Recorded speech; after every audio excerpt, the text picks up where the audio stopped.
Coming up on today's episode of Technoid. So apparently there's some images and rumors going around about a supposed Google Pixel 5, and an image or two have come out, and I'm going to take a look at these and determine if I actually believe that these are real, and I will disclaim whether or not you should trust it or not.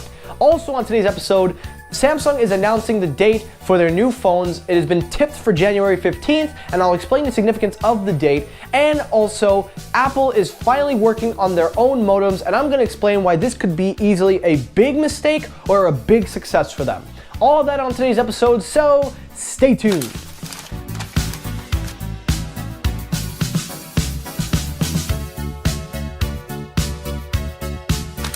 Yo, what's happening everybody? Michael here. Welcome back to Technoid. I hope you're all doing well. I hope you're all staying safe.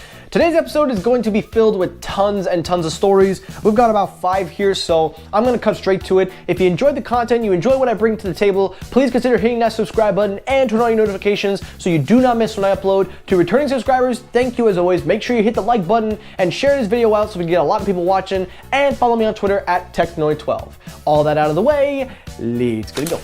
So story number 1, the main story, the Pixel 5.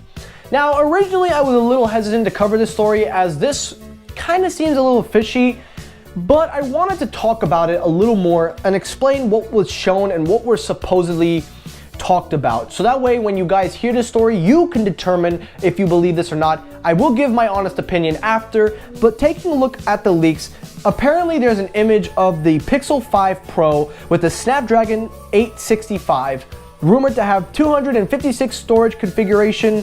It will have no visible front camera and supposedly will be a Pro phone. Alright, that is where I have to call timeout and take a look at this from a perspective.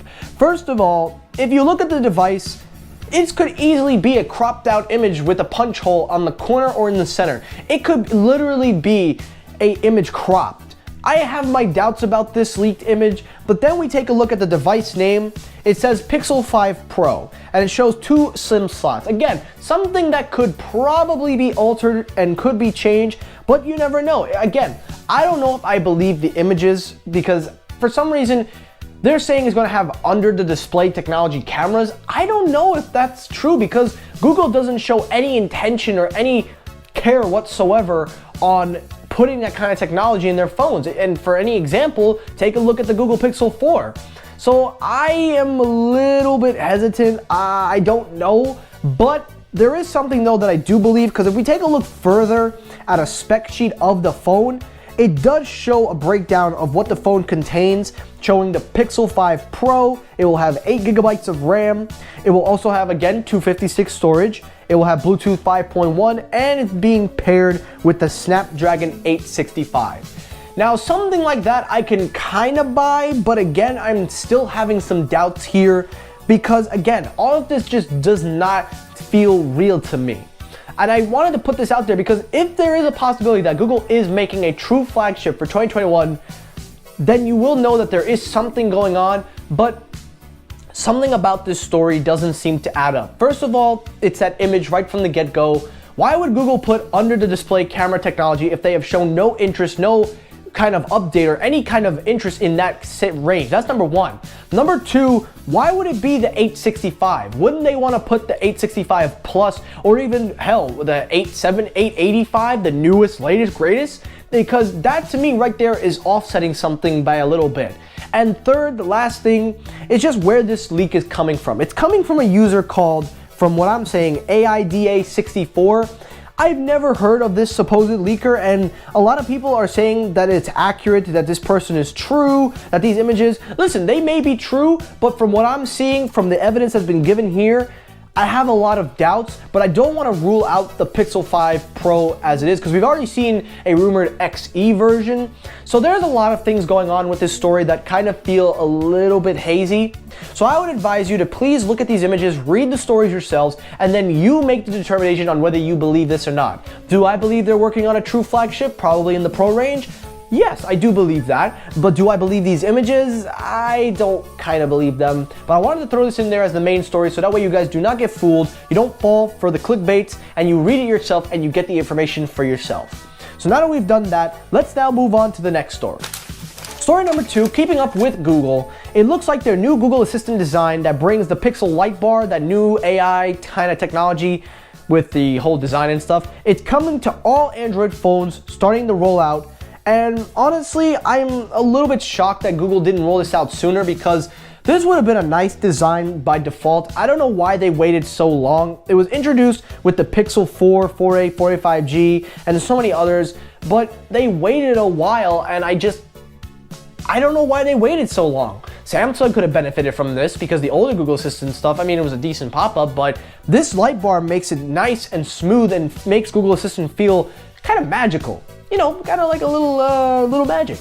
But I am kind of hoping that they bring this out full time as they are rolling it out. So I do have some hope there, and I'm really, really eager and praying that they definitely get this thing going. And again, Android users that have anything outside of Google, this is pretty fun. So definitely look forward to something like that.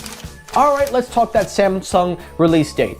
Now, this one wasn't announced by Samsung, but according to a few tipsters, it says January 14th is the reported date that Samsung will unveil the S21. The reason why it's significant, that date, because that is the last day of CES 2021.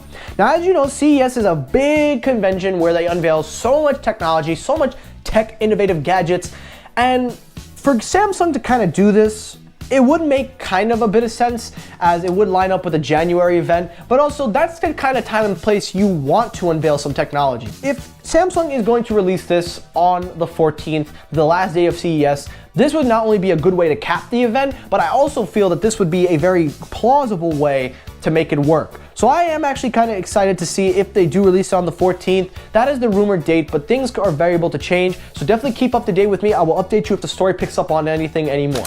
All right, if you made it this far, the last video, let's do a hashtag Apple time, because now we got our last story, the Apple cellular modem. Now, as you know, Apple bought Intel's modem department because they are working on their own modem sets. And I think you all remember what happened the last time Apple went with Intel.